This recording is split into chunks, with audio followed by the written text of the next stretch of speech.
Hello, and welcome to the Great Game Debate Podcast, where friends come together to discuss video games and our lives. As always, I'll be your host, Kaedhen Lane, and joining me, as always, is our man from the closet, Wes Bates. How's it going, man? It's going pretty good, dude. Just had my daughter's 9-year-old birthday party Oh, earlier. Right. congratulations! Happy Little birthday to her.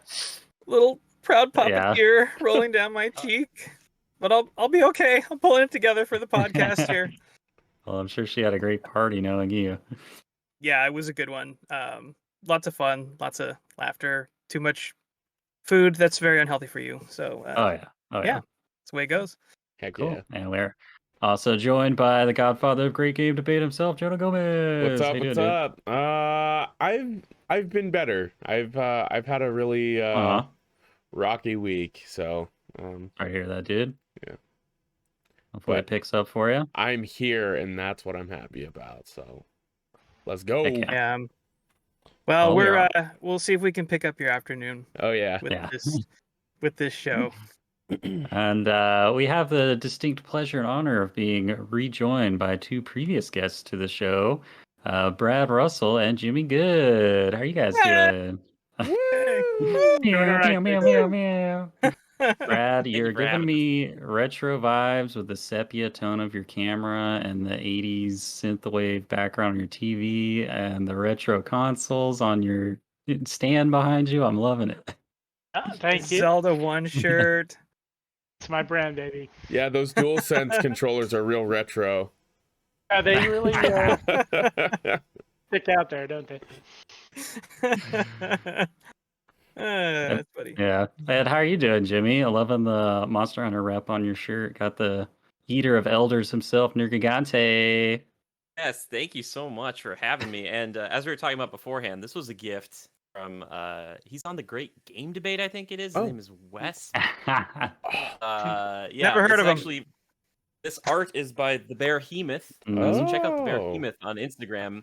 He's a great Awesome. job. He's been doing stuff a little while ago. He was doing this thing where he was taking like Monster Hunter monsters Yeah. and putting them like with Pokemon, like a vibe, like what they would look like as in like a Pokemon theme, and it was That's really sick. cool. Like, yeah, so if Yeah. you go check him out, tell him Jimmy sent you. But Oh, I'm yeah. doing just fine. Thank you so much for having me, guys. And I was like, hey, we're talking Monster Hunter, and plus, even if we weren't today, I'd wear it because of Wes, because I love this shirt so much. And you know what they say? Even the Elder Dragons quake in fear, baby, because you know it's Nergigante, baby. Ah, yeah. I'm glad you're getting use out of that thing. Heck yeah. Oh yeah, I love it. I love it so much. I show it off to everyone. They're like, "Who is that?" I'm like, "It's a video game character." Like, It's they're a like, sweet He's like a porcupine dragon. monster. Leave Exactly it, right. leave it at that. He's cool. All right, guys. I hope you stopped by the Temple of Time on your way in and picked up the Master Sword because it's time for the icebreaker. All right. Well, normally we have a little bit of an interview with our guests when they come on, but as you guys have been on the show before, instead we'll just do kind of like a quick catch up with you guys. Jamie, I know you've recently had a big move, right? You want to tell us just a little bit about that? What you kind of got going on? Yeah. So for anyone who may not know, hi, I'm Jimmy. Nice to Jimmy. virtually meet you. Yeah, there we go. Thank you. I actually just moved last week from the great state of Minnesota to the great state of California, which is about a 30-hour drive for anybody out there who wants to talk about that. Yikes. Because it's a long ways. A lot of different states that you see. I gotta say, Colorado's probably my favorite as far as driving through because it's just gorgeous. It's just mountains. It's the part that. But yeah. So what brings me out to California? Chasing after my dreams. I'm going after my dream of being a film actor. That's right, in the movies, baby. I In spent so the many years talking movies. about movies and stuff. Yeah, and I'm like, you know what? I've always wanted to do this, and I finally had the opportunity. Last year I was going to do it, but then there's that old, pandemic thing that showed up. And I Yep. got out of the great state of California about 4 days before it shut down. I was like, oh my gosh, that was close. But now I'm back out here, and it's beautiful. It's really, really nice. A lot of lovely, wonderful people that I've run into so far personally. And I think my through like kind of Midwestern niceties, they go a longer ways here because I just like take my time to say thank you and try to interact with people. And I can tell that a lot of them aren't used to it, and they're like, "You're not from around here, are you?" And I'm like, Yeah, "What because gave it the away?" rest of us are all jerks. Yeah. Well, it's like not. It seems like it's just more like there's just hustle and bustle. It's not like a New York hustle and bustle where no one will talk to you. But if you take a moment to engage with people out here, they seem so friendly and so nice. And I've had a lot of good experiences so far. So yeah, so I moved out here, so that's why you can kind of. This is the apartment, and it's kind of barren right now. But don't worry, it'll fill up with stuff over time. But yeah, so I was just happy that this could work out. And when Wes, you were kind of like, "Hey, can you be on the show?" I was like, "Well, that'll be like the Sunday after I move out there." But it all worked out. So thank you so much Cool. for having me. I appreciate It's it. a real Yeah. pleasure. So Yeah, thanks for carving how's some time. the weather down there? So Brad and we're up here in Northern California. Jimmy's down in Southern California. Are you getting any of the smoke or any of the nastiness from our fires up here that we're getting? Fortunately, not that I know of. It's been like 70s, 80s the whole time I've been here for the most part. I'm sorry you guys have suffered up there because weeks ago in Minnesota, we were getting some of the worst air quality on the planet because of the Canada fires, and the visibility was so poor. It was so bad. I'm not kidding you guys. It's like Mordor levels. Oh, And so when you Whoa. were talking about the smoke and stuff, I was like, yeah, it was really weird to see that because at home, our air quality is it's amazing all the time because it's more naturalistic. It's not like super heavily populated all over. So I didn't really deal with that, but I saw that a few weeks ago. But when I got here, I haven't seen that really yet, thankfully. But I'm sorry that you guys are suffering only a little bit of what that is. yeah. Yeah. Hope it's Well, remedied. I'm glad that it's not really affecting you guys down there because it's been pretty nasty up here. I'm sure Brad has been dealing with it himself too in his area. It's been awful. Just awful. And as a nurse too, it's been rough. A lot of exacerbated asthma. People are really sick up here. It's terrible. Man, it's rough, guys. Yeah, it's really Sorry rough. to hear all that. You know, Hey, stay in my closet, not go outside. hey Jimmy. So I know you're looking to get into film space and stuff. Are you looking to do any like VO work or anything in like the animated space or? It's funny you should mention that. Oh. Yes, I am because acting, it's all acting. Yeah, when yeah, people yeah. say they want to get into voiceover, right? It is still acting. It's just that you're not necessarily with another person. You might be in a booth. But yes, I definitely am, and I actually have different contacts down here who have done some voice acting. There Who you I'm go. excited to meet and talk to about it. But if anybody out there knows anybody in anything, I am very available. But not so available that it's needy. It's like more like a fun, like, yeah, I'm available. But yes, no, I would love to do that. And plus, we're starting to see more and more of like, especially in video games, there's still voice acting, obviously, but there's more and more of the motion capture and all that too. So that's just another facet, another cool way of telling a story, right? And it just gives me more and more appreciation for people like that who do it so frequently. But like somebody, and so crazy. Like Troy Baker, that guy, what a varied talent. I was listening to him on a Disney Plus show or a Disney show, and he was like this evil toad. I was like, is that Baker? And I was like, and he can do that, but he can do Joel and he can do all this other stuff. And I'm just like, Yeah. it's incredible. Like that guy and a lot of those voice actors, Nolan North, Laura Bailey, all those people in it. I just have such a fond respect of. And the last one I will mention, Bradley Baker does all the voices for the clones on the Star Wars stuff, like all the Oh, Clone that's Wars so stuff. cool. Now, on the Bad Batch now, and he does like 4 or 5 distinct clone voices in an entire show. So he's like talking to himself. Like, and it's amazing. If you watch the show, you'll listen to it and you're like, this is the same guy. Because they'll put his name up first. They'll be like, Bradley Baker as the Bad Batch. He's all these clones. I'm like, oh my gosh, Man, like that is so cool. so good. That sounds So like me cool. on a normal So- day, just talking to myself and like multiple different voices. Yeah, right. It's the only way to have an intelligent conversation sometimes. You know what I'm saying? Jonah, stop. So you've heard it here, folks. Jimmy Good is going to be the next Troy Baker. Oh, Oh my gosh, I don't know I'll be about in a that. Kojima That would game be- one day. Seen first Like- on the Great Game Debate. Don't forget us, Jimmy. Also critical reviews, you know, Yeah. that other little thing that he does, you know, on the side. Yeah, that small It's thing. okay. Yeah, no, I just imagine trying to sit down with Kojima and being like, all right, so like, what's the plot again? What's my character? And he's like, you're a character, but you're not a character. It's like it doesn't matter. Just read the lines. Okay. You play a cardboard box. Exactly. I'd be like, excellent. It's a truly wooden performance. All right. Yeah. Well, turn it to Brad for a minute. You know, we all here know you've been kind of in and out of the hospital for the last few months, and we're just all super thrilled that you're back on your feet, back to 100% more or less, and I'm just glad to have you back. Yeah, for sure. It's good to be back. Just focusing on my health this summer has been a little rough, but back out there planning a run the first week of September. We're going up the mountain, so I'm hoping to get a good camp run in. Hopefully I hold up. So, you know, just really excited to get back out there and just resume living. But I've been treating my abdomen like a Fabergé ant for like 3 months. I'm ready to just get out there and get it. Yeah. Sure, yeah. Well, it's very admirable how you, you know, you're just not letting it keep you down. You know, as soon as you get back on your feet, you're back out there, and it's really awesome. All right. Well, with that, we'll just jump right into the debate this week. I'll turn it over to our judge, Jonah Gomez, to kick off the proceedings. All right, boys. Are you ready to debate? Because today we got a fun one.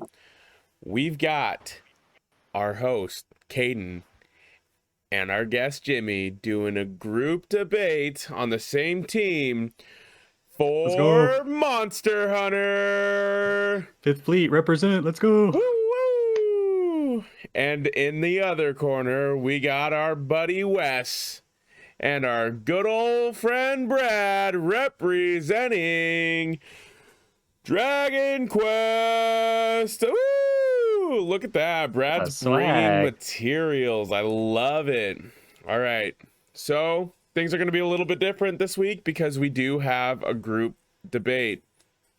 Our guests will be starting out the debate, doing the introductions for both teams, and then our panelists, our regular panelists, will continue the debate on with doing the rebuttals, and then each person on each team will have 1 minute for their closing thoughts.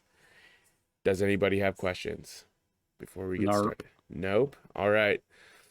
I got a coin toss. Brad, call it, my friend. It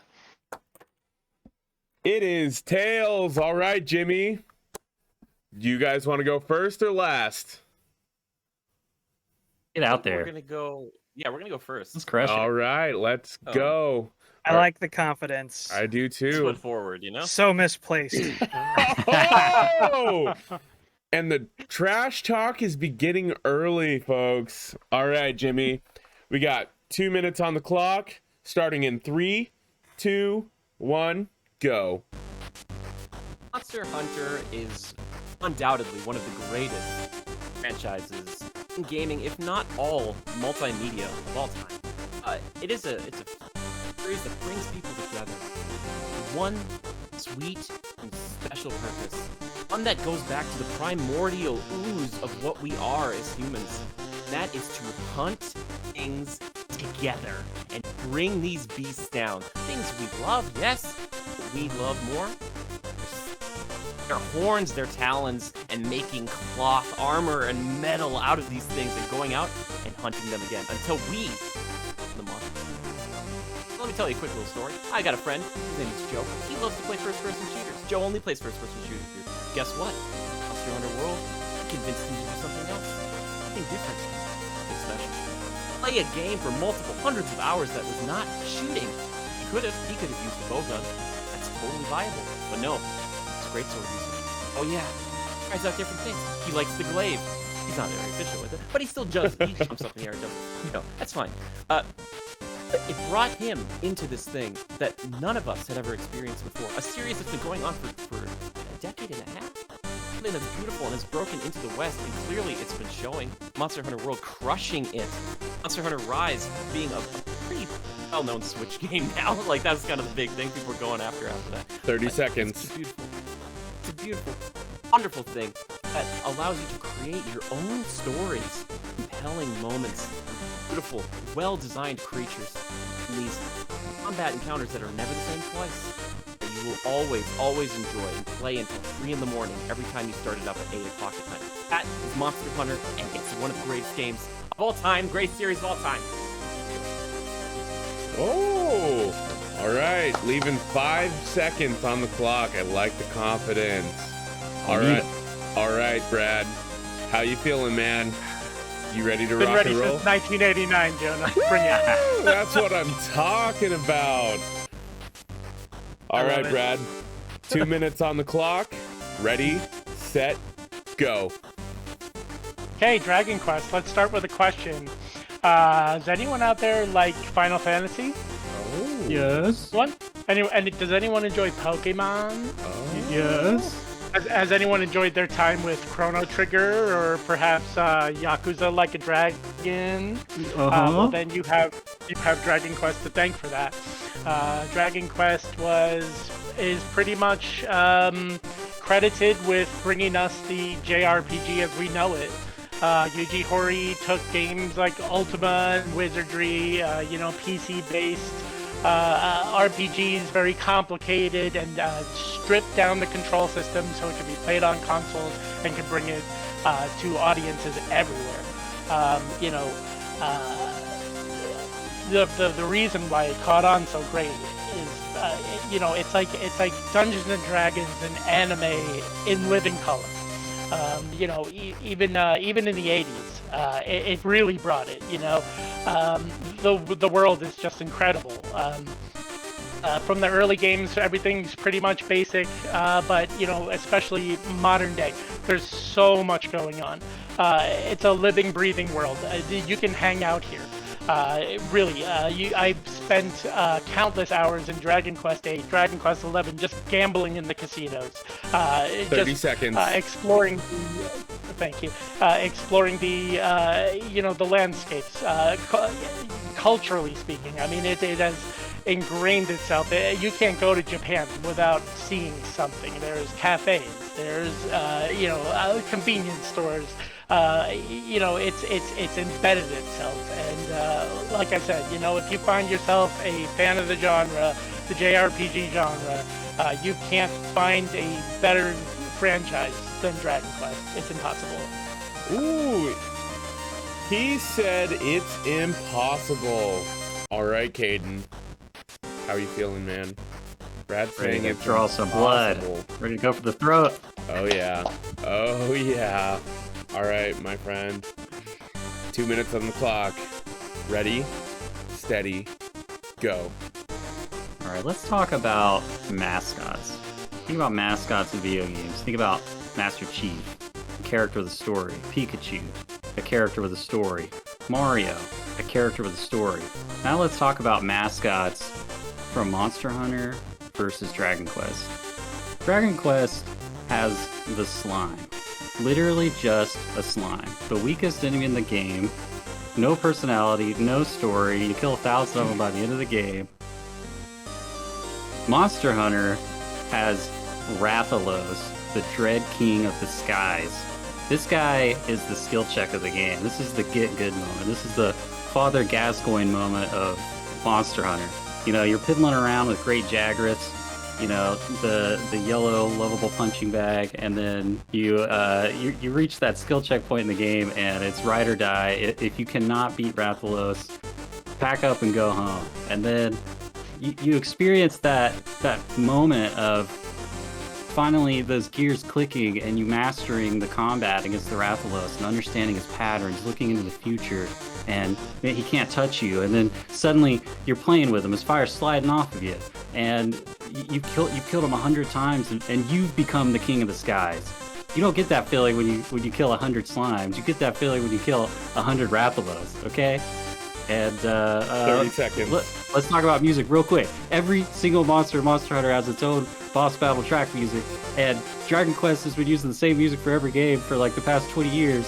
And it's the Dragon Quest 11 had the stinky 8-bit crappy MIDI music and not orchestral music, and Monster Hunter World had amazing orchestral unique tracks for every boss. I'm done. All right. Kaedhen leaving 10 seconds on the table. Like it. You guys are feeling real confident today, I see. Leaving your You guys time can have on our the table. 15 seconds if you need them. Oh! Dang! Are you gonna take that, Wes? You gonna let? Wes. You gonna let? I'm pretty sure that I have enough ammo that I'll be talking well to the end. Ooh! All right.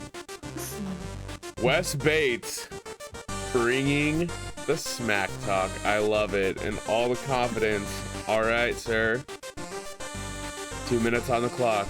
3, 2, 1. Debate. So, as much as I do enjoy Monster Hunter, one of the biggest, most terrible parts of it is the complicated nature of the game.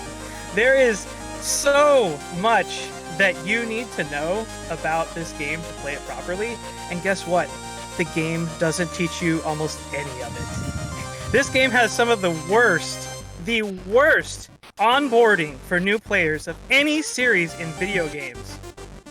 How long should you roast meat? Why should you roast meat? Where do you get a spit to roast meat? How do you access the spit to roast meat?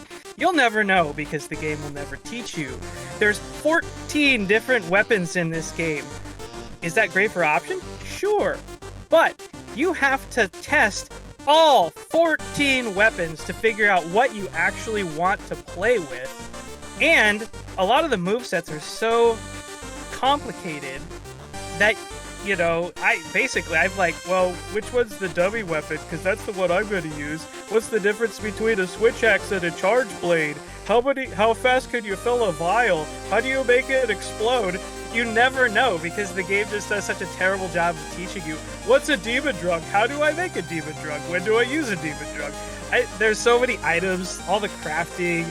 There's just like 30 seconds. Where's the monster's weak spot? God, I haven't even gotten to my other points. I've just been going on about the onboarding. None of the games have a palpable story. It's just like, oh, there's a big monster attacking. Oh, what do we do? Dragon Quest has an amazing story, unlike any Monster Hunter game. Although they thought there must have been something good enough to make a movie about it. A terrible video game movie, one of the worst ever. For a co-op game, it's also incredibly difficult to team up with anybody. It's so obscure and difficult. They make it so hard. Wow. Wait, did you give me that extra 10 seconds? I didn't. What the hell, man? I could have kept going. Well, I kind of feel personally attacked by, what is this? What is this? You totally went Jonah Smoothbrain on your rebuttal there. I made no reference to you, sir. It's okay. It had 100% to do with the game. Okay. The implied smooth brain in the middle of the screen here. I see you, Wes Bates. All right, Jimmy, we're gonna bring it back to you for the first of the closing statements. You will have 1 minute on this round to close out your thoughts, say anything that you need to say, and then we'll move on to Kaedhen. Are you ready, sir? All right, ready, set, go. Monster Hunter World is the one I want to specifically. The fact that it has taken so long to perfect this, make it wonderful and glorious, and the way that it has been, and is still consumed to this day, especially with the expansion of Iceborne, something that I would like to see expansions come to Dragon Quest like this someday. It's just so compelling to them. It just shows how great the formula is, and how wonderful gameplay itself is, that I can play this thing for 600 hours and not get tired of it. Fight and being different, the complexity of that makes it so quite different. every team up wonderful, and working with random people. That's what this game is all about. It. Monster Hunter. Yes. Heck yeah. All right, Jimmy again conceding 5 seconds. All right, Kaedhen, are you ready to ice this Concede cake? 5 seconds. Let's do it. All right. All right. Ready, set, go. Okay, let's talk about iteration. Every release of the Dragon Quest, the Monster Hunter series adds a new mechanic. Monster Hunter 3, you got underwater combat. Monster Hunter 4, you got monster mounting. Monster Hunter Generations added combat styles, unique moves for each weapon type. Each game that comes out adds new weapons. It just keeps, they're honing that perfection with every game that comes out, making it better than the last, with Monster Hunter breaking out as the best-selling Capcom game of all time. Then you look at Dragon Quest, okay? Same thing every time. You played one, you played them all. I don't know what to say. Also, you make lifelong friends in multiplayer. I met a guy 7 years ago, my boy, Arctic Anarchy. I met him on Monster Hunter 3 Ultimate, and 7 years later, we're still friends, and we play Monster Hunter Rise together. It's awesome. Woo! Multiplayer. All right. Kaedhen not leaving any time on the table. I love it. Learn my lesson. All right, Where's Brad. that confidence now, eh? Oh. All right, Brad. Are you ready to do your closing thoughts? I think I'm ready. Go ahead. All right, we got 1 minute on the clock. Ready, set, go. Okay, so I want to address 2 things that Kaedhen said, but I think I'm only going to have time to do one. So I'll do the music really fast. You and I both know that they made good on the music in Dragon Quest XI, and it is now incredible. And Dragon Quest VIII's music is incredible as well, and you know this, so I don't even have to start there. Now, the main criticism of Dragon Quest is its unchanged nature, right? It's been the same game for 30 years now, but I say that is its greatest strength. 30 seconds. Because they still feel like personal experiences every time.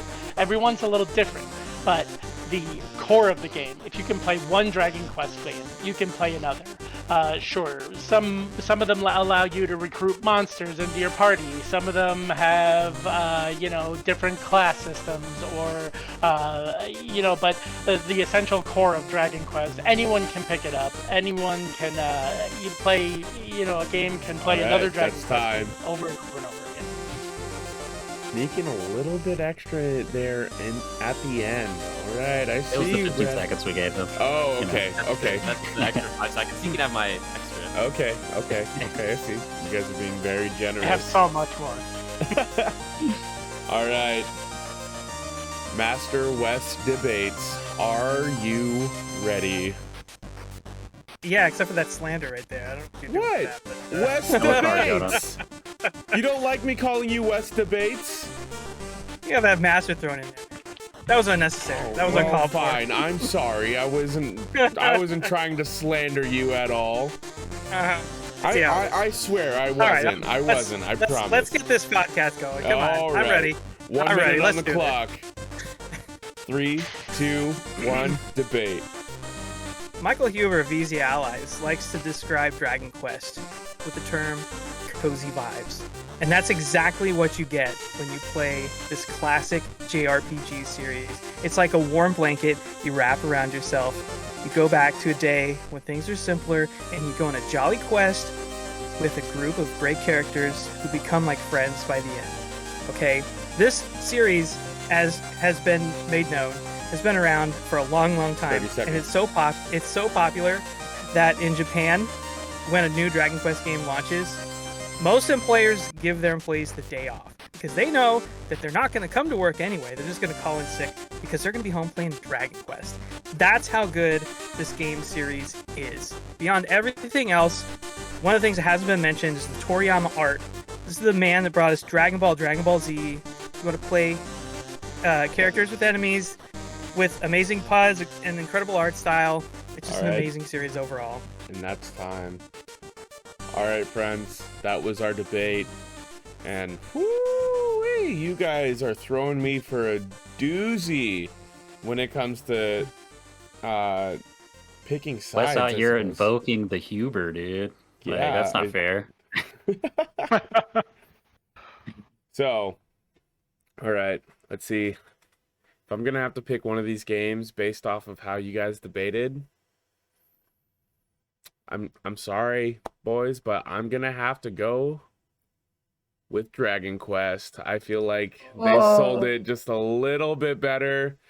I mean, yes, Dragon Quest has a little bit of intimidation by how big it is, but I mean, the gameplay itself isn't intimidating, whereas in Monster Hunter, it kind of is. So I'm gonna Battle have to, system's a brick house in Dragon Quest. yeah. So I mean, like Brad said, anyone can pick it up. Your grandma, my 5-year-old daughter, it doesn't matter. Anyone should be able to pick up that game as long as they can read a little bit. When is Reading Maggie OP. starting her new file in DQ11? By the way, I don't know yet. I beat Dragon Quest at 8 years old. Wow. All right. Yeah, and as usual, our normal disclaimer that we all love both these game series, and we're just going for those cheap, weak spots for the debate. And Oh, it's nothing absolutely. personal. We don't mean it. I love Dragon Quest. I love Monster Hunter. What other game series has such amazing crossover events? What other game can I have my Palamute as Amaterasu from Okami? I mean, come Yeah, on, that's just yeah. amazing. It's fantastic. Yo, Dragon Quest Monster Hunter crossover wins. Make it happen. Heck Make it yeah. happen. All right. So with the scores up from our last debate, with Wes representing Ellie and Crystal representing Abby, both from The Last of Us Part 2, the score came out to 8 points Abby, 6 points Ellie. I'm sorry, Wes, but you lost that debate. More people appreciated No, Abby. Crystal was You know awesome. what? You know what? I really have to. And I've said it before. I said it on the show. I gotta hand it to Crystal. She just did an amazing job on that debate, Oh yeah. repping Yeah. Abby. I mean, bar none. Like, how do you compete against that? She did such a good job. Well, I mean, you also Oh. had a handicap because Kaedhen couldn't fight for you for the Yeah, life it was of him. rigged from the start. Yeah, I couldn't think of anything bad to say about Abby. It was pitiful. All right, so that's the end of our debate. If you guys would like to get your votes in on this one, you can get them on the Cast Your Votes channel on the Discord. We will be throwing a link up, and then there'll be little prompts at the bottom for you guys to vote for who you thought was better, Dragon Quest or Monster Hunter. And we'd love to see your guys' thoughts. All right, Kaedhen, back to you, man. Yeah, it was a pleasure to debate with you, gentlemen. Likewise, that was fun. We're going to go Absolutely. ahead and move into our next segment, which is the pitch, wherein a select few of us will have 2 minutes to present a game we've been playing, and the other members of the board will decide if they will buy it or not. For the benefit of our guests, just to see how it's done, I'm nominating Wes to step up first to the pitcher's mound. Take it Okay. away.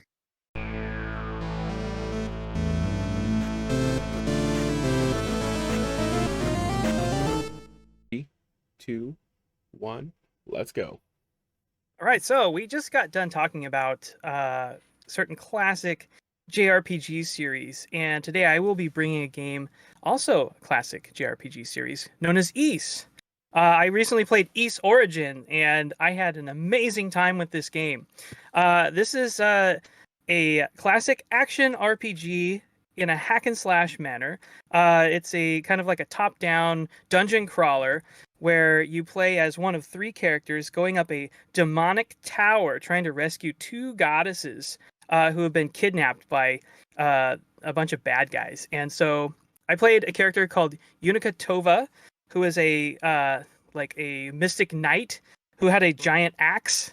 And you just go, the sprite work in the game is really great. You just run around and hack demons. You find treasures as you're going up this tower. None of it's procedural. It's all a curated journey. But you get some great power-ups as you go. You get multiple different styles of magic, several different melee weapons, more than one melee weapon. You get the ability to dash and sprint. There's a double jump that you get.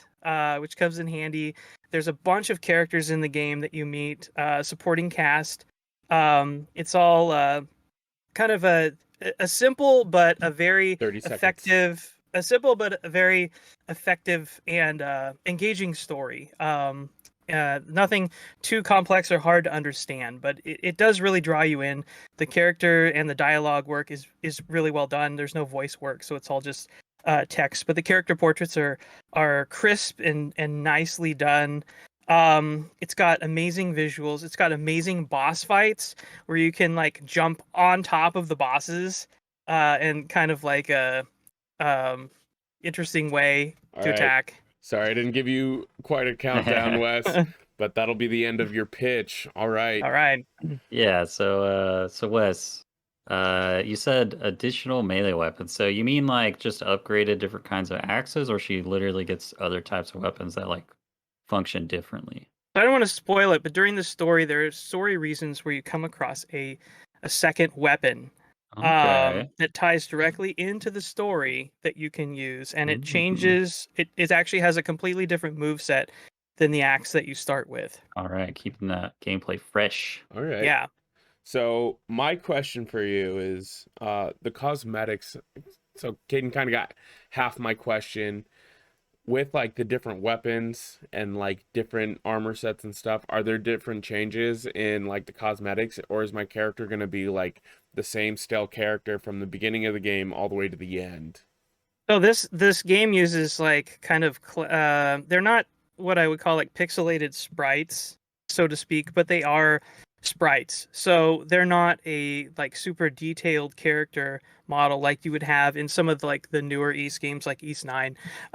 It's more of like a like Link to the Past, but maybe a little bit more detail okay. style. So with that in mind, you when you swap weapons, you are carrying a different weapon. You can Okay. like physically see you have a different weapon. But sorry, 1 second. There we go. It helps if you plug in your PC so it doesn't die on you. Yeah, but the sprites themselves actually don't change other than the fact that you're carrying a different weapon. You do Okay. get different armor sets as you go through to increase your stats. But they don't physically change the way that the sprite looks. Okay. Yeah. All right. Yeah, Jimmy and Brad, did you guys have any particular questions about the game? Yeah, I do. I want to know. You're talking about slashing and hackings. Talk to me about that feed. Are we talking visceral? Yeah. What is the feedback on this baby? Like, Blood I gotta know. Are splatter? the hits big? Yeah. I want to know all this stuff. Tell me more about. It's got a very kind of arcadey feel. It feels like it's taking me back to like PlayStation 1 era JRPG. Yeah. So there is knockback on the enemies. You hit them with certain spells. They will like get knocked back or knocked off platforms and stuff. It's not like in Monster Hunter where you feel the crunch, of your hammer impacting the head of, an elder dragon or anything like that, because it's a much simpler game than that is.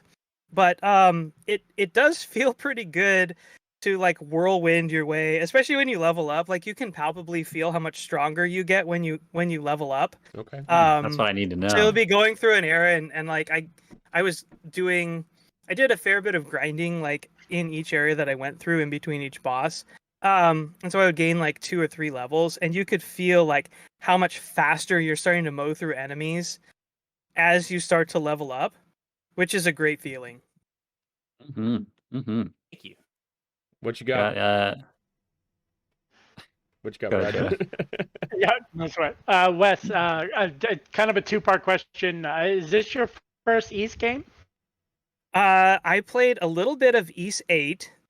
I think maybe like 2 chapters of East 8. But other than that, this is I put more time into this game than I have any other East game. So mostly it is my first one, I will say. Okay, so my follow-up to that is I did play a bit of East 8, and I found it very like repetitive. Did this game kind of fix any of that? Is there a little more variety?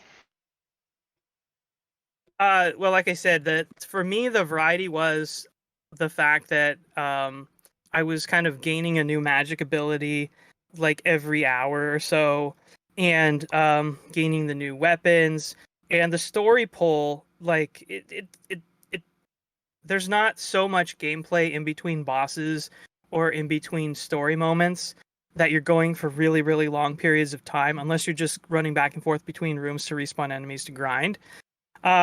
So it really kept me on the hook, even though the gameplay itself is very much hack and slash button mash. So as you're going through, but I think there's enough variety in the gameplay with your different spells. You can charge up your attacks. I mean, you have your basic melee. There's a magic attack. You can charge up your magic attack to unleash a stronger magic attack. You get a double jump as you go through the game. You get a dash and things. So the gameplay kind of evolves as you go, and it becomes more engaging and more complex. And the boss fights are also very engaging. Like I said before, you can jump on top of some of the bosses, and part of that goes into the tactics for evading certain attacks, or some cases you have to stun a boss first and then run up on top of them to hit their weak point. And that was really compelling and interesting. It felt like something out of Dragon's Dogma almost, okay. you know, in a way, where you can climb on top of those monsters. And even to the end where I was like, I jumped on top of one boss and I was like, oh, I didn't even know I could do that. Well, that makes this fight a lot easier. Yeah. Cool. All right. Oh, all right. Members Wes, of the board. I got one more question real quick. I'm sorry. Okay. Oh, Go ahead. sorry. You're normally, when it comes to video games, you are big music buff, and you like that's one of the first things you talk about. I didn't hear you say anything about the music in this game. So how would you like rate this? The music. The in this game? soundtrack is solid. It's not one that I like. It's no like Ori and the Will-O-Wisp soundtrack or anything like that. But it's got some really, really solid tracks. I definitely found myself humming a few tunes during the week. One of which I couldn't get out of my head to the point I was like, "Stop thinking about this song. Stop thinking about this song." All right. But I was talking with a friend on Twitter about the game who I knew had also played it before, and they were like, how about that water dungeon theme? And I'm like, dude, that theme is so good. Yeah, they Okay. made like this got some awesome like flute tracks in here, Okay. really Whoa. catchy, and like Whoa.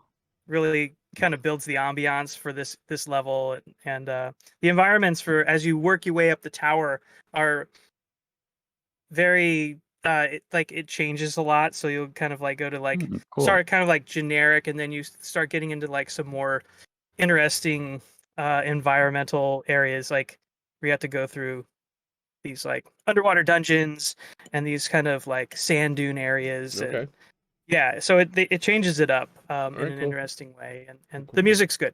All right. Awesome. Love it. All right, Kaedhen. Yep. Sorry. All right. We'll go around the table, and everybody let us know if you're buying it or not. We'll start with Jonah. Wes is selling me on some points, like the music, and did you say that you needed to grind, or were you just choosing to grind? I chose to grind in most cases. Okay. Just well, I mean, because it's fun.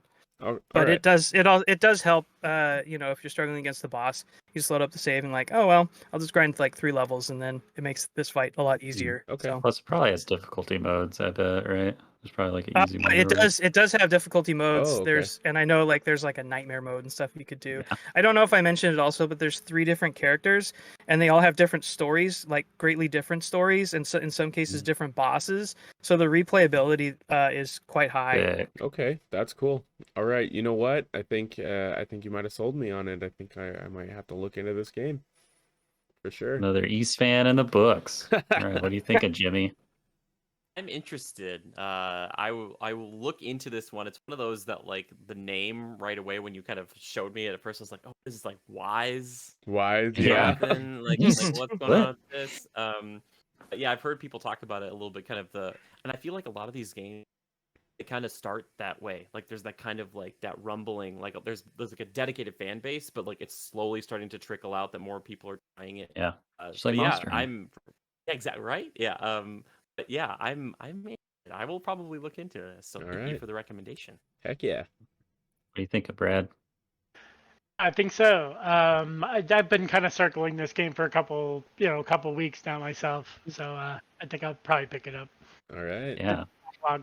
Well, I recently have got in on the East train myself with East 8 and 9, and so this seems like the perfect one to jump into to experience the older style of East games, and just knowing that it's like a kind of like a 2D hack and slash, just thinking about putting it on my Switch and curling up in bed, just hacking through some monsters. I think I'm in, baby. There we go. You sold the Right. board. Which handheld? Great way to play it. That's the way I did it. Ooh. Heck yeah. All right. All right. Well, now that you've seen how it's done, Brad, you're up to the pitchers, man. What game are you bringing? All right, so as I was explaining earlier before the show, I've been playing Hades nonstop for like the last 2 weeks, but it's kind of I think this show is already sold on Hades, of course. I played a little bit of Greek too. That's a lot of fun, but I haven't played it enough to really go to bat for it. So Okay. I was thinking. Teasing us. Yeah, I was thinking I might bring a game that I was fiddling around with last week, kind of revisiting on my TurboGrafx 16 Mini. It's called Cadash. K-A-D, pardon me, K-A-D-A-S-H. Cadash started, it's from Taito. It was developed and released in 1989 for arcade games, and then ended up on some consoles, Genesis, I think, and TurboGrafx 16 in 1991. Something I played quite a bit as a kid. Cadash is like a class-based platforming RPG.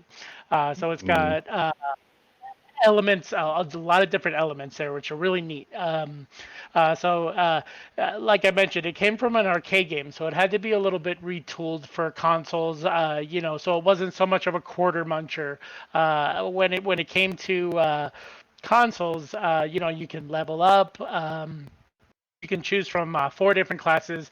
There's a warrior and like a thief slash ninja character, like a priestess that can heal, and like a black mage that can shoot like fireballs 30 and lightning, seconds. and everything. Everything can be leveled up. Each individual spell can be upgraded. It's like a really cool anime style, very frantic paced. Enemies respawn, so they come out of nowhere. Really cool kind of arcadey action, but tooled back a little bit for consoles, so it wasn't just too impossible to play. I believe you can continue your game using a password system. Yeah, game's a lot of fun. Yo, All right. Nice. so many questions here. Okay. Yeah, I do too. Expound upon the class system for me here. Like, how different does it feel to play the classes, and are any of them like super lame? Are any of them like OP? Like, what's going on here? No, I mean, I love to. As a kid, I always played the warrior class because it's really really strong. So you can eventually, once you get your equipment tooled up and you've got a couple of levels underneath you, you can just kind of annihilate. The priestess is probably my least favorite. She's kind of samey with the mage, except her spells heal instead of attack. So if you become good enough at the platforming, jumping around, you can avoid the damage like as you get really really good at the game. But the thief and ninja class is really where the master comes to play. They have the lowest possible defense. They have a projectile weapon, but they're super fast. When you really get the platforming tooled in and you've been through the game a couple times and you know what's coming and you know what kind of to purchase, like you can really kick some ass with the ninja character. Hell yeah. Hell yeah. Jinx. All right. Yeah. What are you thinking, Jonah? All right. So, when did you say this game came out? Okay. This game came out in 1989 for arcades, but Okay. ended up on Genesis, TurboGrafx 16 in 91. All right. So, I never had a TurboGrafx growing up, so I don't know how it was to play games on that or whatever, but like I'm a modern, as these guys would call, Call of Duty guy. How does this game hold up nowadays? Actually holds up incredibly well. Oh. I played a lot of it as a kid, and I got my TurboGrafx 16 Mini like a year ago, and I only played a handful of games on it, and it kind of got squashed by other things that were coming out. So I've been with getting out of the hospital, not being out as much as I was before, plus COVID. I've had kind of more time to hang here and dig into the backlog a little bit. So I decided to throw on Cadash last weekend, and it's still great. It feels good. It's your classic. Your gamepad is it's a directional pad, 2 buttons, and select and a start, and that's it. So Okay. you've got a jump, you've got an attack. You can modify, pressing up on the pad, and attack cycles through special abilities, that kind of thing. It plays really, really well. Again, tough to kind of come by. Not a whole lot of us have our classic consoles laying around, I don't think. Also, Kadesh is a very niche game, very, very hard to find, very, very expensive. TurboGrafx 16 Mini, you've got some really neat games, especially if you're into like top-down shooters and stuff, so might be worth the money for just that. But Kadesh holds up really, really well. It plays awesome. Awesome. It's a lot of fun. I got it knocked out in like a 3-hour session. Oh, So okay. So it's pretty short then Nice. too. Okay. Cool. short and sweet if you know what you're doing, but challenging if you don't. Okay, Mhm. cool. Yeah, for sure. What else you guys got? So, Brad, you said you played it on TurboGrafx 16 Mini? Recently, as a kid, I played it on TurboGrafx 16. I Okay. had So one. is that the only way to play the game now other than emulation? I think pretty so. You could emulate the Genesis port, which I don't recommend. I think the Genesis is even rarer than the TurboGrafx 16 Hue card. I want to say it's somewhere north of $100. Buy it now on eBay. Wow. Yeah, so a pretty rare game. I think the TurboGrafx 16 Hue card will probably run you $80 in the console. I don't even know what they cost nowadays. The TG16 Mini would be the cheapest way to go, unless we're talking emulating. You could emulate the arcade version, which I don't recommend unless you want to. Like I said, it's a quarter muncher, so you're dead every 2 or 3 minutes. Plus, I believe it instituted a timer system. Oof. But Right. yeah, tough to come by these days without digging deep. I don't know how much you know about it, but because I haven't looked at it into myself, but I mean, is like TurboGrafx emulation not really a thing? Like, is it? No, it's been a thing for some time. I've been emulating TG16 Okay, so I mean, since could you emulate that version of 2001, this game? 100% with Oh, ease. okay, cool. And I assume this game's multiplayer since there's like a healer character. You can play 2 players too. In the arcade, Nice. I think you could play 4 players. Oh wow. Wow, all right, cool. You're wrong though. Don't quote me on that necessarily. Well, we'll go ahead around the table. Seeing as how I have a PC and I can emulate it, I'm in, baby. Sounds fun, short and sweet. Emulate it for free. Let's go. We don't condone stealing games, guys. Hey, I mean, Got who even and has an style who can I even pay today to play this game that owns the rights to it? Like You're right. it's not You're right. it's not out Well, there. you could pay TurboGrafx and get a TurboGrafx Mini. So, That's true. sorry, bud. Got me. Got him. Yeah, what do you think, Wes? I would say since that's really the biggest sticking point Yeah. for me is just the availability of the game outside of emulation. To have to buy a TurboGrafx 16 Mini just to be able to play it. It sounds really cool. It sounds really interesting. I'm interested. The only thing is like, I think if I could find a way to play it, like if I came down to your house, like I'm in. Let's play together. Yeah, we're all going to Brad's house. To yeah, play we're- Kadesh. So There we go. I'm interested in the game. I am interested in the game, but I don't know that I would fork over the money for that mini system. Brad, you got 2 controllers, right? Mhm. Oh yeah. Wes All right, doesn't need all to right. buy it. He's coming over. Yep. I'm coming down. It's coming down. All right. So I guess I'm sorry, Brad. This was you sold this game really well. The game sounds fantastic and it sounds super fun, but like just trying to acquire even a TurboGrafx Mini, I don't like how much are those going for?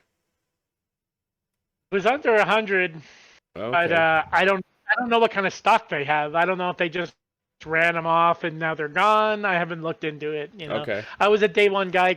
A lot of nostalgia for the console. Like Yeah. I was one of the only kids on the block that had one by a freak circumstance. Like it's just something I love, and there's a Okay. lot.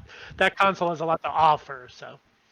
All right. If I could by some chance get my hands on a TurboGrafx Mini, then maybe I'd probably give the game a shot, but otherwise it's gonna be no dice for me. What do you think, Fair. Jimmy?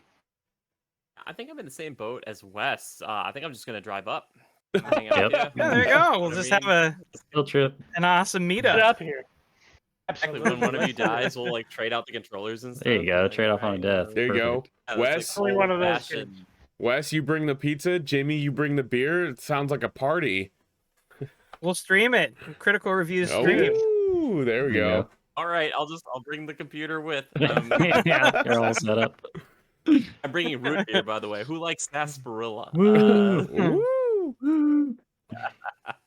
All right, cool. Well, next up to the pitcher's mound is Jimmy. What you bringing, dude?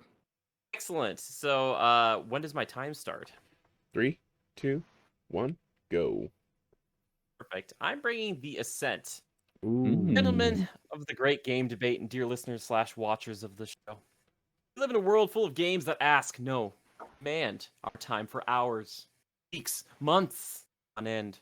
So complex sometimes, they almost ask you to create a spreadsheet to keep it all organized.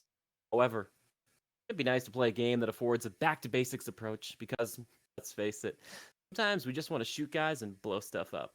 I humbly present to you The Ascent, a twin-stick shooter title that is a real looker.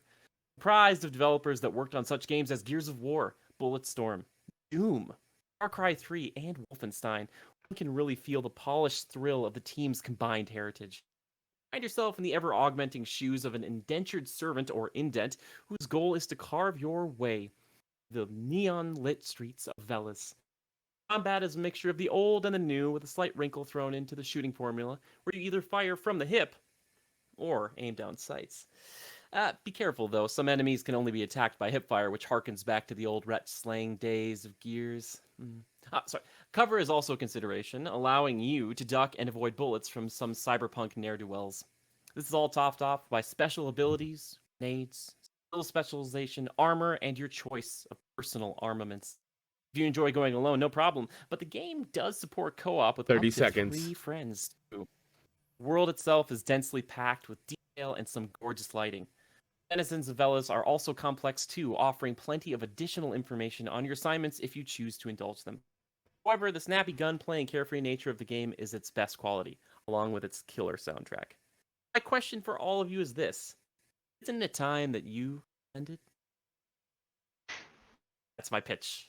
Oh, I Holy love moly. It's done. it. Wow. Holy cow. Now that was a pitch. That was a pitch. Professional. Oh, yeah. It's almost like you write and produce video reviews or something. That was crazy. Like he wants to be in the entertainment business, ladies and gentlemen. Yeah, I don't do anything half-butt anymore, as it were. This is a PG Ooh. show, right? I don't know what to say. All right. You can say half-ass. That's okay. Jimmy, All right. Says that I can't. Yeah, go ahead, John. my question for you is this game came out and it does look really good, but from the few streams and a couple videos and like just reviews and stuff that I've seen, have they fixed a lot of the bugs? Because I know there's quite a few game-breaking bugs in this game. Okay, yes, I want to address this. I haven't found really any issues playing solo. I was playing with my buddy, the J Strom, recently, who you guys might know from Entertainment Landfill. It's another podcast. That's a shameless plug. He doesn't pay me to do this. But I was playing with him, and we did find, unfortunately, a game-breaking bug where we were trying to fix or do something, and then like the screen went black, and we could like see our reticles, but we couldn't do anything else. Everything else was totally fine in the game besides that, and we haven't gone back to play with it again. So there are still a few issues with it, and I think the thing that eases it for us is that the fact that we both are playing it on Game Pass. And it's Oh, something that we can. It's on Game Pass, so if it doesn't work, that's kind of on Game Pass. You could just be like, all right, I've got like 1,000 other things I can check out. So keep that in mind. But that's a great question, Jonah, because there are still issues with this game that I've dealt with a little bit. okay, cool. Thank you. May I go next? Mm-hmm. So, the fact this is a twin stick shooter is very intriguing to me because I love twin stick shooters. From the little I know of this game, it seems like there's a decent story in the game. And I believe that there's side quests and subquests to go on. In your experience with the game, was the quest system like robust and were the side quests meaningful, or was it more of like fetch quest throwaway type things that the game is having you do? How do you feel about the quest system in the game? Yeah, well, because of the basic nature of it being a twin stick shooter, most of the quests you do are pretty much the same because it's like go here and do a thing but kill guys on the way or go kill something specifically. So I'm there are side quests and other things you can do, but a lot of it feels like the rest of the main quests in campaign. It's not like when you play like a big open world RPG and you're going to be doing something completely different from one quest to the other. These are all pretty similar. So yeah, and the thing is for me, because I was playing with a buddy, and I think this game is best friends, it is very just like we're having fun, we're shooting, we're chatting, kind of thing. It wasn't so much that the quests weren't as engrossing, but they could be, I think, if we spent more time talking and asking every single question to NPCs. There's a lot of information you can go off of there. When you're playing with a friend, for me, it's like I feel kind of bad, like sitting there being like, "All right, be quiet for like 5 minutes while we listen to this person," and we like ask every single question. Oh, gotcha. So there's depth of the lore, but not necessarily of the quests, like the mechanics within them. If that makes any sense. Yeah. Yeah. You're not getting a Witcher 3 class side quest or in here or anything though. No, nothing quite like that, where it's like you feel like the Witcher 3 side quests could be their own like stories, and you're like, this could be its own game. Like, Yeah. not to that level. No, I'm sorry. Okay. All Thank you. right, so Yeah. it's like enemy variety. Is just like Yeah. is this just like dudes with guns, or have you got like some freakos or like Oh, some robots? Like my what's friend, going on? we got everything for you, baby. So the Ooh. beginning of the game, you start off with the kind of the wretch type enemies, like I was talking about, kind of the freakos that you can only shoot from hip fire because you kind of have like the hip fire, and then you hold left trigger, you bring up sights. But if you do that, then you'd shoot over these guys. You got these little guys who are They're running on the crawling. ground. Oh, that's They an crawl and they interesting creeps. mechanic. Okay. Yeah, and then also when you can go behind cover, and then you have to hold left trigger, and you kind of do the blind fire shooting, but it's not really blind fire because you're aiming pretty accurately. So like when you're fighting guys who have guns, you're gonna want to do that because they don't always do that. Sometimes they do. They get smarter over time. There's guys with guns. There are guys with katanas.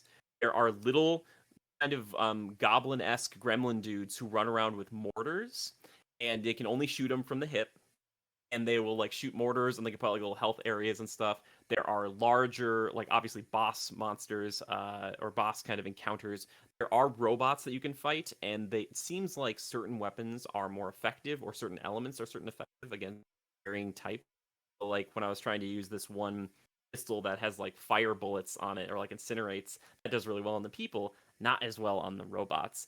There's a wide variety, and they kept kind of adding stuff, and they would ambush from all sides. Which could be kind of intense sometimes, going, and then they just be coming up behind you, and it'd be like, turn around, we gotta get him back here. So there's a lot so far that I've run into, and I'm guessing there'll probably be some more. And they've got like invisible guys, they've got a bunch of different things. Like it's on your toes for. All right. Yeah, so you're telling me having to change up strategies as you run into other types of enemies. That's pretty interesting. You got little any bit. questions about the game, Brad? No, not so much questions. I've played the game a bit myself, but if you Okay. want, just maybe gush a little about because this game is like more cyberpunk than cyberpunk. It's so Okay. good. If you want to just take a second and just kind of gush about the environments and like the vibe. Oh Let's hear yeah, it. totally. So yeah, and I think a lot of that is informed by the music, which I think is also really great. I don't. It's so funny, like when I talk about like cyberpunk music, like what makes cyberpunk music, but it definitely kicks in way more when you're in a fight. But yeah, like Brad was saying there, the environments are so detailed and grimy and so well lit. It feels so kind of like real. Like I really kind of wish that I could do like a third person or first person view sometimes, because it feels like that's what this game franchise is moving towards, because it's like so densely packed with stuff and people, and there's definitely this feeling of it being alive, this mega city that's run by a ton of different like corporations and stuff, and how the people live in it. Yeah, it is so cool, and every different person you meet is very like fascinating and weird in their own kind of special way, but they feel like they belong in this kind of crazy, ingely lit area. And each environment you go to too is very different. There's a place called, as they call it, the Deep Sink. That's because like it's a garbage kind of like sewer foundation factory that is very different than the Nice. Node, which is like a marketplace. And you can really see how gross and like gritty and like bags of garbage and stuff and all these little like creepy crawlies are there. But when you go to these other places, there's like, oh, it's like a holographic sign trying to get you to buy something.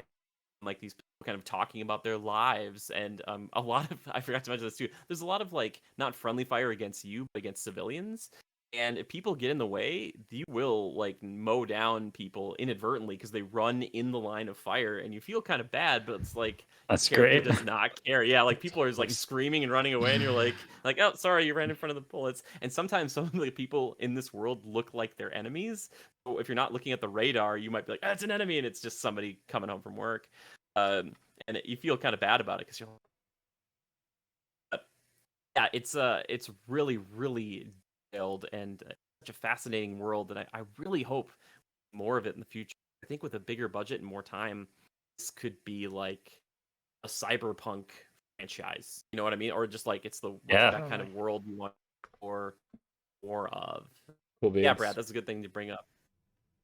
Sick. Well, I'll tell you what, boys. I think I'm in. Like, obviously, if you have access to Game Pass, it's like, why not? But I think even if I Right. didn't have Game Pass, I would I'd probably drop the bones on it. Sounds pretty dope. Dropping What do the you think, Jonah? bones. Yeah, you put it put it out there well. Like I would probably pick this up because it is on Game Pass. Um, I mean, I think the thing with this game is does it kind of feel like Diablo-esque, would you say? With I'm guns. so glad you brought that up, Jonah, because I was Mhm. just thinking that. So it does start to get that way once you start to get your various abilities.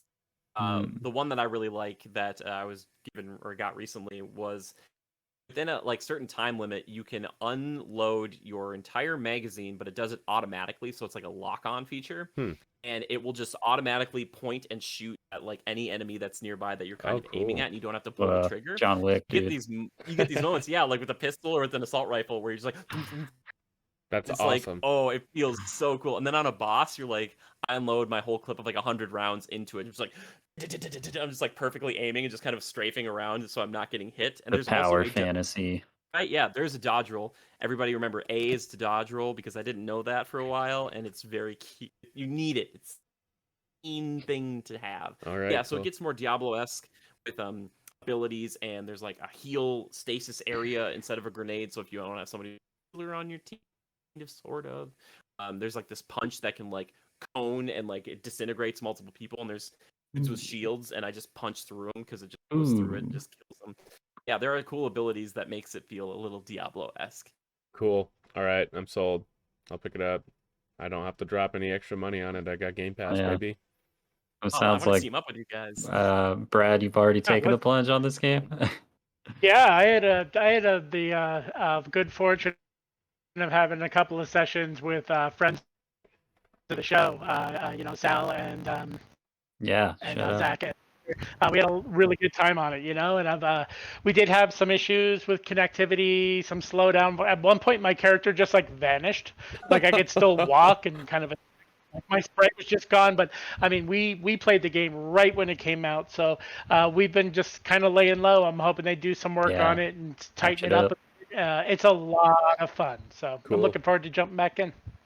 Cool. Well, looks like Wes here's having technical difficulties, so we're Can you guys still hear me? Yeah, okay. we sure can. Yeah, I'm here. I don't know what's going on with my camera. It's being dumb. So I will just say I am definitely interested in this game, and I think I'm sold by the way that Jimmy has presented it.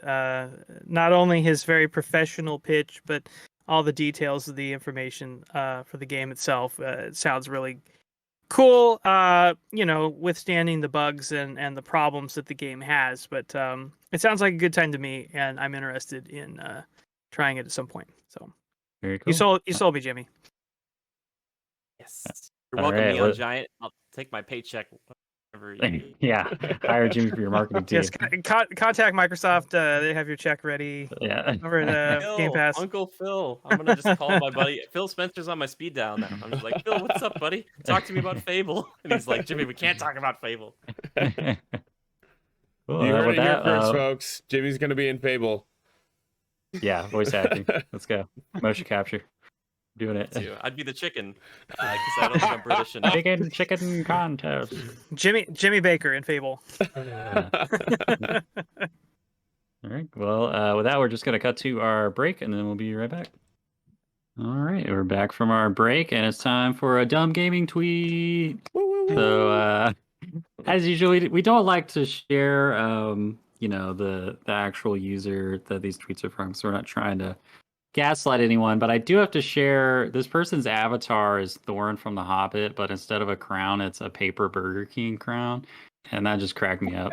But so this tweet is, I see journos are bitching about every game needing an easy mode again, and it's included with an image of a meme of the first Sam Raimi Spider-Man movie, where Flash tries to punch Tobey Maguire in the back of the head, and he like spins around with a spider sense, and he's grabbing Flash's wrist and twisting his arm painfully. So in the meme, Flash is a game journalist, and Toby is a Goomba on World 1-1 in Super Mario Bros. So yeah, just to kind of touch on this, there's just this ridiculous like notion recently that, for one, there's just the issue of easy modes, and if you have to play on easy mode, you're not a real gamer and all this kind of stuff. And then the other part of the issue is, going after games journalists for playing games on easy mode. Like there should be this qualification for a games journalist that you should be like a master pro gamer. But you guys can just kind of jump in what you think about it. I love how people are more concerned with how good of a video game player they are, and not necessarily how good their writing is. You're not qualified to write this review. Yeah, I don't care how informative it is. You can write super well, but you can't beat Halo 1 on Legendary. Sorry, you don't got the job. Yeah, it's so dumb. It's ridiculous. It seems like people in general are just down on games journalists in general, and they're going to use whatever excuse they can to try to rip these people. And I just generally don't understand the vitriol that people have against games journalism in like social media and that space. It doesn't make a whole lot of sense to me. I'm not sure. Why do you guys think that is? I think it comes down to like just people being envious of like what other people have. Like I kind of want to point this over towards Jimmy because he does write reviews and stuff, and I kind of want to get his take on it. Yeah, I want them to make a super baby mode for me personally, because there's certain games that I would love. Like they throw easy mode into Dark Souls, I'd be there day and date. No, it's so funny. You're like in my mind. I think it's so true. I think what I'm starting to understand the older I get is that the vitriol that people kind of fling comes from a place of self-projection, frustration that they don't get to do this for a living. They say things like, well, yeah, I could be a games journalist because I can beat, all these games on the hardest difficulty. And they don't think about what the real kind of work that goes into writing these things and how much back end stuff there is. It's not just playing games for fun for a living. Because sometimes those games start to become just work, and then you're like, oh, this isn't really like the fun you thought it was going to be. Yeah, so it's just so sad, and I feel bad because I wish these people would start to, realize that frustration is probably within them. It's not towards these people; it's just away from themselves. Right?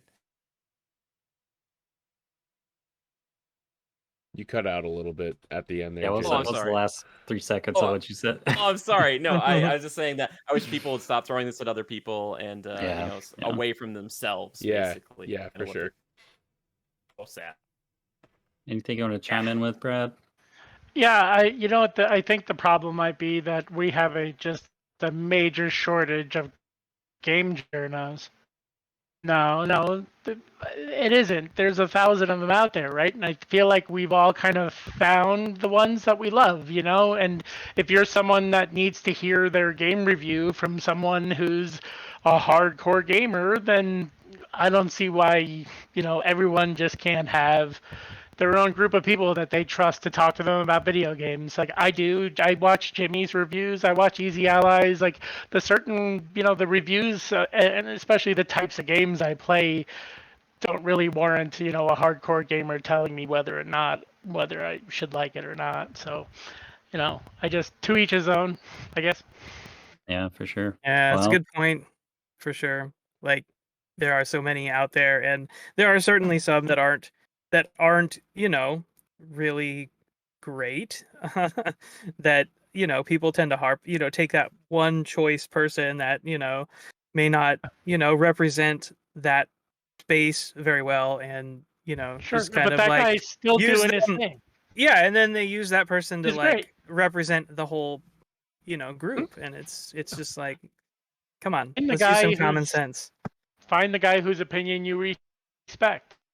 Yeah, for sure. Absolutely. Too many people just go on to like Metacritic or Rotten Tomatoes or like where they bring all of the scores in, and then they're just like, well, I really like this game, so I'm just gonna scroll through until I find someone who gave it a 6 or a 7, and then I'm gonna hound them because they don't know how good this game actually is, and they're not allowed to have their own opinions, which I find ridiculous, and that is not what the Great Game Debate stands for. True.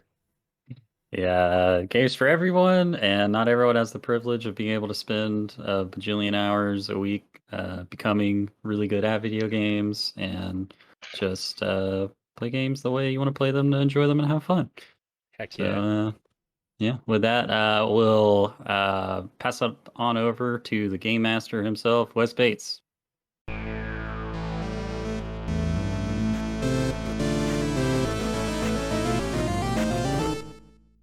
Is that master reference again? Well, the you game guys doing? master. The game master. I think you're reading too much into it. I'm just teasing you guys. It's all good fun. All right, so we are going to play everybody's favorite game, video game 20 questions, which we play on the show fairly often, but we are going to play a new iteration of the game to make it a little bit more interesting, a little faster, a little more frenetic. So what we're going to do, you guys still have 20 questions to guess the game, but we are going to time you in between your questions. So it will decrease a little bit of the humming and hoeing and hard mode activated. Exactly. Hard mode activated. Time attack mode. So you have 20 seconds in between each question to ask your question. If you don't ask a question within 20 seconds, you lose that question. You lose that opportunity to find out more information about the game. We're going to go in order. So it will be Jimmy, Jonah, Kaedhen, Brad. Jimmy, Jonah, Kaedhen, Brad. So after 7 questions, I will give you guys 1 minute to pause and discuss. Then we'll continue. After another 7 questions, you'll get another minute to pause and discuss. We'll ask the remaining questions if you haven't guessed the game by then. So, any questions about how this is going to go? Nope. All right. Jinx. Again. Jimmy, you'll be starting us off, and I will be I will be timing your questions. All right? Okay. Okay, are you ready? I'm ready. All right. On your mark, get set, go. Is the game single player only? Yes. Oh. Oh. Jonah. Did the game come out after 2015? Yes. Hmm. Kaedhen. Is this game 2D? No. Brad. Is this game a shooter? No. Jimmy. Does this game come out of Japan? Yes. Ooh. Jonah. Is this game an exclusive? No. Okay. Let's see, that's That's 6. Okay, Kaedhen. Would you consider this game AAA? Yes. All right. That's the first 7 questions asked. I will give you 1 minute to converse amongst yourselves and strategize. Let's recap here. Starting now. Single player, came out post For 2015. 2015. It's 3D. It's not a shooter. It's Japanese developer. It's not exclusive, and it's AAA. Would you guys still consider Death Stranding as exclusive now that it's on PC? Oh, I mean, I guess not. It was timed exclusive, but it's not really an exclusive. Yeah. Could be Yakuza. Oh. PS15? That's 20. Oh. I have no idea when that came out. Okay. Yeah. Could also be Dragon Quest 11. Right. Oh no. Oh no. Yeah. So, So- let's narrow down. Let's maybe narrow genre. down genre specifically, right? Yeah. Okay. So We know it's not a shooter. It's 3D. It's 3D. Yeah. Japanese, right? So this game could be an RPG. This game could be like a action That's type of slash 1 game. minute. okay. All right. Your time to converse is over. All right, Brad. So, Brad, you will start with the next question. On your mark, get set, go. Would you consider this game an RPG? I would not consider it an RPG. Oh. Okay. Jimmy, Okay. Does the main character wield a sword? it is possible for the main character to wield a sword. Jonah. Does the main character make deliveries?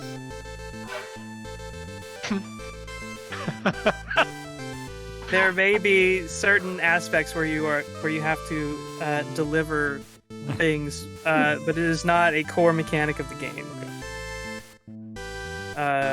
Kaedhen. All right. Does this game feature a bespoke main character? You know, it's like opposed to like a create a character.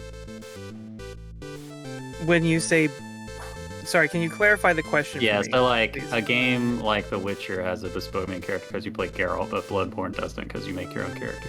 Yes, there is a bespoke main character. Oh. Brad. Jeez, getting tough now.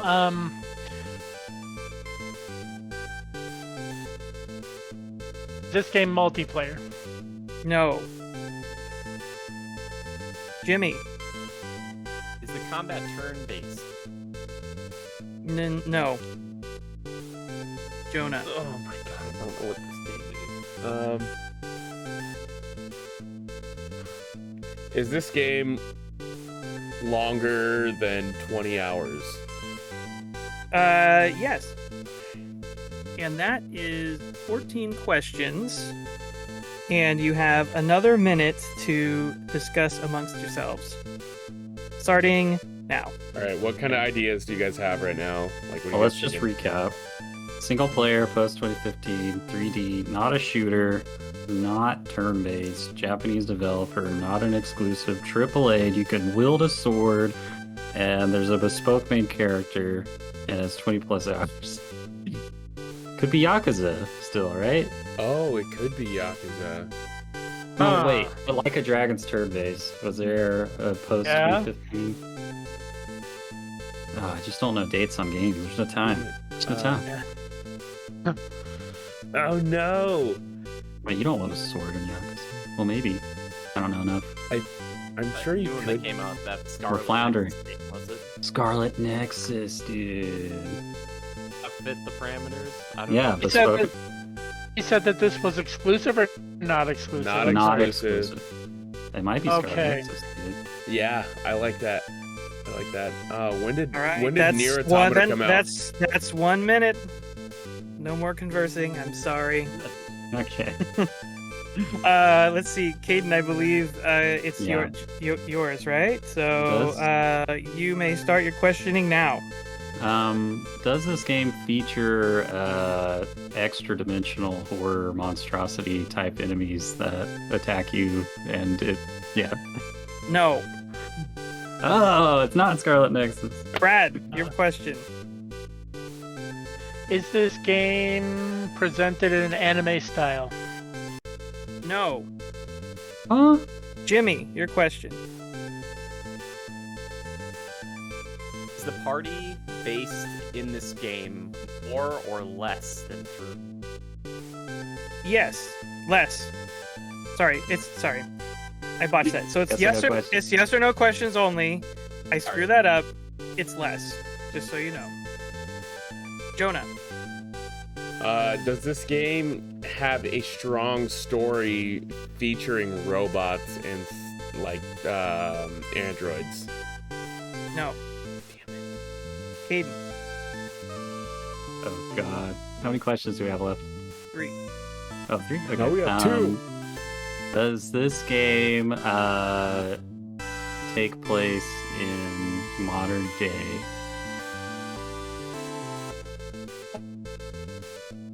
I will say, what do you consider modern day? Like Yakuza, like real world. Oh, I think I know what it is. I will say yes. Brad. I'm sorry, to clarify, it is modern day? Yes. Okay, go ahead. Jeez. And I'm so stumped. Just ask Oh, a you're up, question. Brad, by the way. Get it out. You got to get a question out before we lose it. Okay, Jesus. Can you shoot a gun in this game? It is possible to shoot a gun in this game. Not Okay, a so shooter. sword and gun. Jimmy, this is the last question. This is the 20th question. I will not make you guess the game on the 20th question this time. So, and I will give you 30 seconds to finalize your discussion. So go ahead. Last guess, Jimmy. Make it Is count. this game made by a famous game director? I don't think so. No. That's 20 So it's not questions. Kojima. You have 30 seconds to come to a conclusion as a team. I was All thinking right. like Assassin's Creed, but they don't have any made in Japan. It's not anime, so it's not Nier. There's no robots. Can It's use modern sword. day. Modern day. 2015 plus, made by Japanese game, not anime aesthetic. Evil 8. Does Ethan ever get a sword? No. Can That was use a- a sword, that's a good can question. use a gun. Can use a sword, can use a gun. Oh god, everyone's Listen. screaming at us right now. That's 30 seconds. No. I need your answer, please. Do we each get to do a guess? As No. what the No, No, it's a boy. team. It's a team game. You have to come up with one answer as a team. I require your guess, please. All right, Kaedhen, just shoot it. I nominate Brad. Go. I got nothing, homie. Okay, Jimmy, I it's on nominate you. Jimmy. I'm lost. Oh my gosh, I'm nominating Jonah. I don't know if we're passing the buck. You have 10 seconds to answer. Go. Is it Zelda Breath of the Wild? No, I'm sorry. It's not Zelda Breath of the Wild. You guys were dancing around it the whole time. You can't The build a answer gun in Breath of the Wild. The answer was Yakuza 0. Whoa, no! Oh, no! The first failure The of 20 sting. questions. You were so close. You said it so many I know. times. I just have no idea what year those games came out. Yeah, Like I in my don't mind, either. Yakuza 0 came Yakuza out 0 before. came out in 2017. Wow. I should have guessed a Yakuza game. Yeah, Yeah. The anime Yakuza question, 6 right? came out in 2000, I think 18, or was it Wow. 18 or 19? Judgment was out, Yeah. recently as And well, those babies out. and Yakuza 7 Kona. You left He it was- on me. out I last was year, like, so- I don't know what to guess, There's and I just saw my some Breath of shield. the Wild. I just saw my shield. I was like, that was the last Zelda to come out. We're going for it. That's so funny. Now I want to model the gun in Breath of the Wild. So just so you know, like, it is possible to wield a sword in Yakuza games. It is Yeah, possible I to wield a figured. gun in Yakuza games. So, It you all guys were fits. right. You were right there. You kept I know. saying it. You just Lessons learned. yeah. Good try Alright. though. Oh my god. Yeah. That's so much more frantic with the timer, man. Oh, I love my it. I love god. it. I do too. Ugh. All right. Cool. Fun. Well, yeah, that about wraps it up, guys. We'll just go around for our final thoughts. I'll just take care of some housekeeping stuff myself up front. But I've been your host, Kaedhen Berthe Lane. And you can find me on Twitter at ZorCaviar. We are the Great Game Debate. If you enjoyed the video, it'll help us out a lot. If you guys would like, share, and subscribe, maybe drop a comment, what you thought of the debate, that kind of thing. And we are on Twitter at Great Game Debate, with debate spelled DEB and then the number 8. And Jonas sometimes is over on our Twitch channel, which is twitch.tv/great_game_debate. And we're the Great Game Debate on Discord, pretty much all those other social medias. We'll have links to our Discord channel where you can invite yourself just by clicking the link. Any other housekeeping stuff, Wes, you can think of? Yeah, just a couple of things real quick, and I will use my outro. So we've got the game club coming up. That is on September 11th. Is that right? No, September 12th. 12. Yes, 12. Yeah, September 12th. The afternoon of September 12th. We'll let you know the time. It'll probably be around 2 p.m. Pacific. So we are doing Psychonauts for that. So if you haven't played Psychonauts yet, there's still a little bit of time. You can jump in and talk with us about it. Psychonauts 2 is coming up, so it's a great time to catch up before jumping into that. We'd also like your emails. We used to do a segment on here with community questions, and we'd still love to answer a few community questions if anybody'd like to send some in. Now we are submitting them to our email, which is podcastggd@gmail.com. So if you have a question for the show, please email it in to podcastggd@gmail.com. Lastly, I'd like to give a shout out to a couple of other content creators. First of all, Mega Matt X86 over on YouTube. He's doing some really cool retrospective videos on some great games that don't get enough love and attention these days. Dishonored, Dead Space 2, the newer Wolfenstein games. And he's just kind of starting out, but he's doing a great job with his videos. So I'd love it if you checked out his work and give him a subscribe if you like what he's doing over there. Also, our good friends over at the Level Zero podcast are getting ready to start their second season. It's coming up here next month. So check out Level Zero. They have a great podcast. It's a good time to catch up on season 1, and they're also over on Twitch. So you can look them up, Level Zero on Twitch, and they're doing a lot of streaming lately. Their good friend Preston, and they have a very entertaining stream. So check them out too. Preston's awesome. I've played a bunch of games with Preston, and they are also the new branch of the Draft Punks Discord too. So yes, they are. Cool. Yes. Well, Jonah, final word. Just thank you, Jimmy. Thank you, Brad. It's fantastic seeing you guys again. And sorry, everyone, for the little bit of technical issues. It's comes with the territory of recording a podcast on Discord and whatnot. But I think we had an excellent show. Kaedhen, you did fantastic. Wes, you stumped us. You finally got us with that game, man. Nice job. Yeah, I don't have anything else. We will be doing our last poster giveaway in September, so keep your eyes peeled for when that goes up and when we make that post, and maybe you can win an awesome Doom Eternal poster. So Pretty slick. Cool. And Brad, your final word. Not a whole lot. Just wanted to thank you guys for having me on. I had a blast as usual. Also wanted to thank you for having me on with Jimmy. He's the best. oh yeah. It's true. It's true. And that brings us He to is the Jimmy. best. What is your final word, my dude?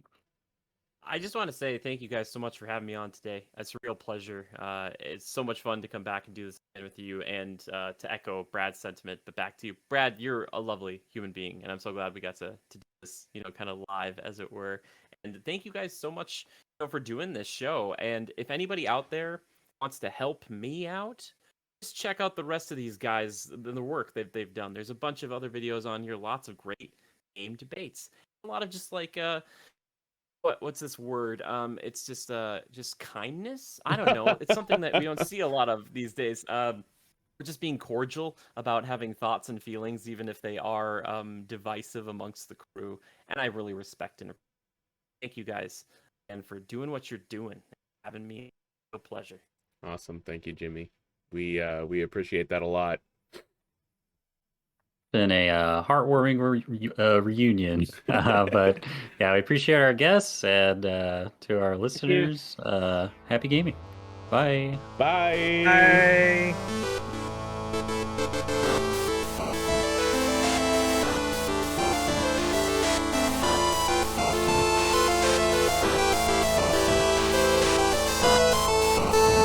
As always, a big thank you to our friend Misdriven for the music in our podcast. If you like what you hear and you want to check out more of what they have, you can pay them a visit on Twitter at MIST_RIVEN719 or on Bandcamp at Misdriven. Thanks again for tuning in. Till next time.